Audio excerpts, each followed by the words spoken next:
आप देख रहे हैं देश खबर 24 और वक्त है खबरों का। रीवा में अगर आप अपने और अपने परिजनों को सुरक्षित महसूस कर रहे हैं और शहर में शाम को बेखौफ होकर निकल रहे हैं तो शायद आपकी सबसे बड़ी यह नासमझी है, क्योंकि शहर में कानून व्यवस्था के हाल इन दिनों बेहाल हो चुके हैं। दरअसल पुलिस के बड़बोलेपन की कलाई उस वक्त खुल गई है जब दर्जन भर से ज्यादा नकाबपोश युवक बाइकों में फर्राटा मारते हुए बीच शहर के शिल्पी प्लाजा से हाथों में डंडे लिए हुए गुजरते हैं और फिर भीड़भाड़ वाले इलाके शिल्पी प्लाजा के पीछे बने चौपाटी के समीप दो युवकों पर सीधे हमला कर देते हैं। भरे बाजार दो युवकों की पिटाई का यह नजारा किसी फिल्मी ड्रामे से कम नहीं था। यहाँ सैकड़ों की संख्या में लोग मौजूद थे, लेकिन वह किसी तमाशबीन से कम नहीं थे।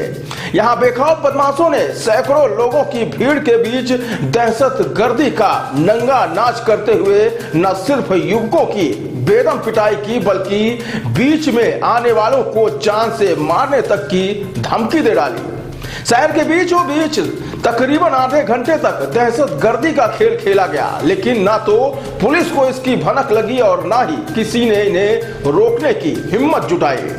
यहाँ बेखौफ बदमाश सरेराह बीच बाजार कानून व्यवस्था का मजाक उड़ाते हुए भीड़ के बीच से निकल गए, जिसके बाद पीड़ित युवक सिविल लाइन थाने पहुंचे और अपने साथ हुई घटना की शिकायत दर्ज कराई।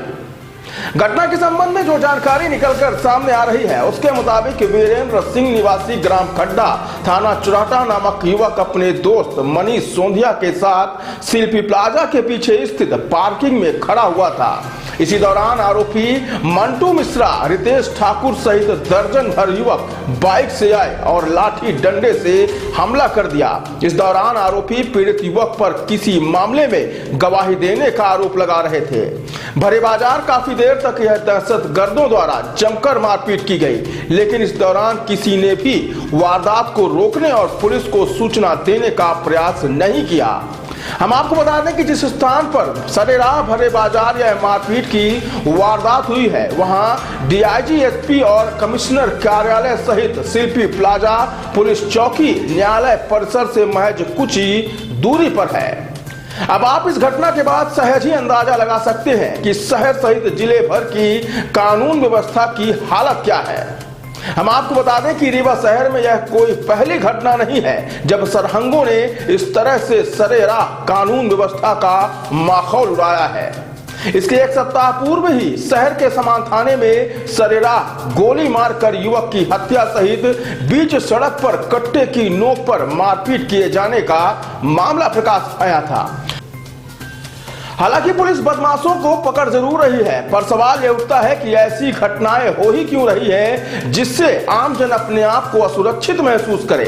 हम आपको बता दें कि इन दिनों शहर में कई ऐसे स्थान बन गए हैं जहां युवा वर्ग की काफी भीड़ एकत्रित होती है। इसके अलावा कई चाय के नामी अड्डे भी खुल चुके हैं। ऐसा नहीं है कि कानून व्यवस्था के जिम्मेदार इन जगहों और अड्डों के बारे में नहीं जानते, बल्कि अपनी आंखों से भी देखते हैं, लेकिन कभी भी जिम्मेदारों द्वारा इन पर कोई कार्रवाई नहीं की जाती। फिलहाल शहर में हो रही घटनाओं के बाद कानून व्यवस्था का बखान करने वाले जिम्मेदारों की जमीनी हकीकत अब खुलकर सामने आने लगी है। सर, मैं गांव से आया था सामान लेने के लिए यहाँ शिवाजी नगर। तो सर यहाँ पे शिवे plaza B block A block के पीछे गया तो कुछ लड़के आए तो मेरे को मारे पीटे, मेरा पैसा भी छुड़ा ले गए 15,000 रुपये। फिर उसके बाद में यहाँ पहचानते हो आप उनको, कौन है वो? जी सर, मंटू मिश्रा, अमन ठाकुर, शिवम पांडे, रितु उर्फ रितेश ठाकुर, अमन ठाकुर, फैजल खान और कौन सा आदर्श पांडे, मैदानी। ये सब कहाँ के रहने वाले हैं? आशीष सर, कुछ करहिया के हैं, कुछ ढेकहा के हैं और कुछ यहीं जैस्तम के हैं, कुछ ये विंध्या हॉस्पिटल के पीछे। ये काहे के लिए तुमको मारपीट कर रहे हो? सर ये बोले कि तुम मतलब कोई रिपोर्ट उनकी हुई होगी, तुम्हें बोले तुम वो गवाही हो, और मैं गवाही नहीं था और मेरे को ऐसा कुछ कोई घटना के बारे में जानकारी नहीं थी। जी सर।